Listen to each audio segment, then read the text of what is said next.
तर आजपासून विधिमंडळाचं पावसाळी अधिवेशन सुरू होतंय। महायुती सरकारचं हे शेवटचं अधिवेशन आहे।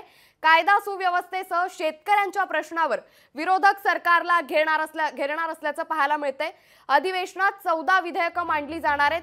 त्यातच लोकशाही मराठीचा मुद्दा विधिमंडळात गाजणार असल्याचं आता पाहायला मिळणार आहे। दुधाच्या देशातल्या सर्वात कमी दराच्या खरेदीचं वास्तव हे लोकशाही मराठीनं मांडलं। यात आता सरकारला दूध पोळणार का हे पाहणं महत्त्वाचं ठरणार आहे। त्यामुळे आजपासून विधिमंडळाचं पावसाळी अधिवेशन सुरू होतंय। महायुती सरकारचं हे शेवटचं अधिवेशन असणार आहे। कायदा सुव्यवस्थेसह शेतकऱ्यांच्या प्रश्नांवर देखील आता विरोधक सरकारला घेरणार आहे।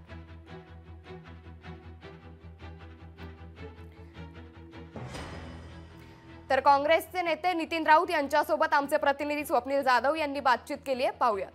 आपल्यासोबत काँग्रेस नेते नितीन राऊत आहेत, त्यांची थेट संवाद साधू। सर, पावसाळी अधिवेशनाला सुरुवात होते, आज पहिला दिवस आहे, विरोधक चांगल्या उत्साहाने आलेले दिसतात, नक्की काय एकंदरीत रणनीती आहे सत्ताधाऱ्यांनी घेणं? अहो, लोकसभेच्या निवडणुकीमध्ये या विद्यमान सरकारचा दारुण पराभव झाला।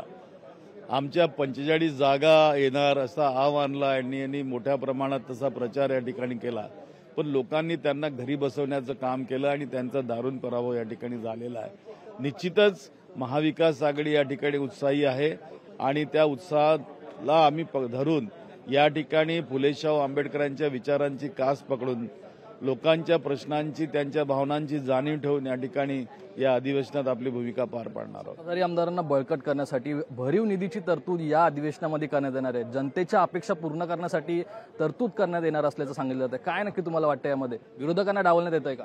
निश्चितच या ठिकाणी जर ते अशा प्रकारे निधी वाटप करत असतील तर विरोधकांना सुद्धा त्यांनी सोबत घेतलं पाहिजे, परंतु ते घेणार नाही तशी भूमिका या ठिकाणी दिसते आहे।